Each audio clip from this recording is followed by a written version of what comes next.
Assalamualaikum warahmatullahi wabarakatuh. Perkenalkan, nama saya Dwi Roza Aulia dari kelas SI 5K. Di sini Dwi akan menjelaskan bagian nomor 7, 8, dan 12. Yang pertama itu adalah analisis sistem. Analisis sistem atau sistem analisis adalah suatu teknik atau metode pemecahan masalah dengan cara menguraikan sistem ke dalam komponen-komponen pembentukannya untuk mengetahui bagaimana komponen tersebut bekerja dan saling berinteraksi satu sama lain untuk mencapai tujuan sistem. Lanjut ke sistem analisis aktivitas yang ada di bagian di atas. Sistem analisis aktivitas bisa disebut juga dengan pendekatan analis untuk memecah masalah yang terdiri dari meneliti dan memahami masalah, memverifikasi manfaat pemecah masalah lebih besar daripada biaya, bukan persyaratan untuk memecahkan masalah, kembangkan satu set solusi yang mungkin atau alternatif, putuskan solusi mana yang terbaik dan rekomendasikan, tentukan detail dari solusi yang dipilih, dan juga terapkan solusinya, pantau untuk memastikan hasil yang diinginkan. Nah, itu penjelasan dari bagian sistem analisis aktivitas. Lanjut ke sistem analisis aktivitas yang kedua, bagian di atas yang terdiri dari planning, analysis, design, dan implementation. Pertama itu ada planning. Planning adalah tahap perencanaan di mana tim akan mengidentifikasi dan menentukan ruang lingkup yang perlu dilakukan dalam proses pengembangan proyek. Pada tahap ini akan mengumpulkan semua informasi yang dibutuhkan dalam proses pengembangan software dari pemangku kepentingan. Yang kedua ada analisis. Tahap SDLC yang selanjutnya adalah proses analisis. Pada tahap ini, tim akan menganalisis kebutuhan fungsional sistem. Jadi tim akan melakukan analisis untuk mengetahui apa masalah bisnis, apa target yang ingin dicapai, apa tujuan utama dari pengembangan software, dan juga apa fungsi dari software yang akan dikembangkan dan lain sebagainya. Analisis ini diperlukan dalam tahap SDLC agar produk nantinya akan menghasilkan hasil akhir yang sesuai dengan ekspektasi klien.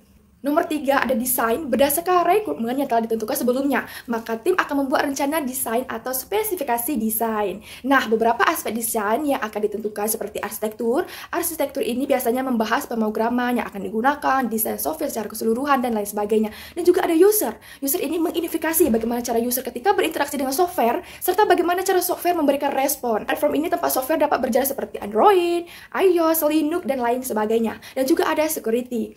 Nah, security ini untuk mengamankan sistem software seperti perlindungan kata sandi dan lain sebagainya.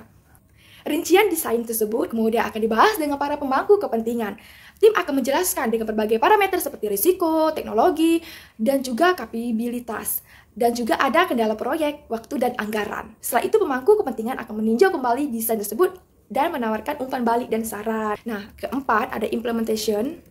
Setelah fase pengujian, perangkat lunak selesai dan tidak ada yang tersisa pada sistem, maka tahap implementation dapat dimulai. Tahap ini biasanya juga disebut sebagai tahap development. Tujuan dari tahap ini adalah untuk mendevelopment perangkat lunak ke lingkungan produksi sehingga user dapat mulai menggunakan. Fase ini melibatkan penginstalan aktual dari sistem yang baru dikembangkan. Untuk proyek sederhana, contohnya development seperti penerapan kode ke software web. Sedangkan untuk proyek pengembangan software berskala besar, development akan melibatkan proses integrasi dengan banyak sistem yang berbeda. Lanjut ke bagian yang di atas. Yang pertama ada technical knowledge and skill. Pengetahuan dan keterampilan teknis ini adalah bidang keahlian yang paling jelas, seperti komputer, perangkat peripheral, komunikasi jaringan, konektivitas database, bahasa pemrograman, dan sistem operasi. Analisis juga menggunakan alat dan teknik untuk membangun sistem. Yang pertama itu ada alat adalah produk perangkat lunak yang digunakan untuk mengembangkan analisis dan spesifikasi desain dan diselesaikan komponen sistem. Yang kedua ada teknik. Teknik adalah strategi untuk menyelesaikan kegiatan pengembangan sistem tertentu. Contohnya termasuk teknik perencanaan proyek, teknik analisis biaya atau manfaat, teknik wawancara persyaratan, teknik pemodelan, teknik desain arsitektur, teknik konfigurasi jaringan, dan database teknik desain. Dan juga ada business knowledge and skill. Pengetahuan dan keterampilan bisnis analisis. Sistem perlu memahami organisasi bisnis dan bagaimana mereka beroperasi. Ini penting untuk memahami bagaimana organisasi disusun dan dikelola selain memahami bisnis, fungsi yang dilakukan di bidang keuangan, akuntansi, manufaktur, pemasaran sumber daya manusia, dan pelayanan pelanggan. Solusi sistem adalah disesuaikan secara khusus untuk kebutuhan organisasi tertentu. Penting juga untuk memahami organisasi spesifikasi yang terlibat, apa fungsinya, apa pembuatannya, apa strategi dan rencananya, dan juga apa tradisi dan nilai-nilainya. Yang ketiga ada people knowledge and skill, pengetahuan dan keterampilan orang karena analis sistem sering bekerja dalam tim pengembangan dengan karyawan lainnya. Mereka perlu mengartikan banyak tentang orang dan memiliki banyak keterampilan interpersonal. Analisis perlu memahami caranya orang berpikir, belajar, berkreasi terhadap perubahan, berkomunikasi, dan bekerja dalam berbagai pekerjaan dan tingkatan. Lanjut ke bagian selanjutnya, yaitu ada manajer sistem informasi. Manajer dalam Departemen Sistem Informasi memiliki peranan secara langsung dalam proses pengembangan sistem. Manajer sistem informasi berperan dalam mengalokasikan dan mengawasi proyek pengembangan sistem daripada terlibat langsung dalam proses pembangunan sistem. Kedua ada analisis sistem. Analisis sistem menurut Yogianto adalah orang yang menganalisis sistem atau mempelajari masalah-masalah yang timbul dan menentukan kebutuhan pemakaian sistem untuk mengidentifikasi pemecahan permasalahan. Sistem analisis merupakan individu kunci dalam proses pengembangan sistem. Sistem analis mempelajari masalah dan kebutuhan dari organisasi untuk menentukan bagaimana orang, data, proses komunikasi, dan teknologi informasi dapat meningkatkan pencapaian bisnis. Nah, analisis memiliki skill yang pertama ada keahlian analisa, keahlian teknik, keahlian manajerial, dan juga interpersonal skill. Tugas dari analisis sistem yang pertama, dia mengumpulkan dan menganalisa semua dokumen file, formulir yang digunakan pada sistem yang telah berjalan. Yang kedua, menyusun laporan dari sistem yang telah berjalan dan mengevaluasi kekurangan-kekurangan pada sistem dan melaporkannya semua kekurangan tersebut kepada pemakai sistem. Ketiga, merancang perbaikan pada sistem tersebut dan menyusun sistem baru. Keempat, menganalisis dan menyusun perkiraan biaya yang perlu untuk sistem yang baru dan memberikan argumen tentang keuntungan yang dapat diperoleh dari pemakai sistem yang baru tersebut. Yang kelima, mengawasi semua kegiatan terutama yang berkaitan dengan sistem yang baru tersebut. Yang ketiga ada pembangunan sistem. Pembangunan sistem adalah spesialisasi teknis membangun sistem informasi dan komponen yang didasarkan pada spesifikasi desain yang dihasilkan oleh desainer sistem. Tugas pembangun sistem itu, pertama, dia tanggung jawab terbatas pada pembuatan program komputer.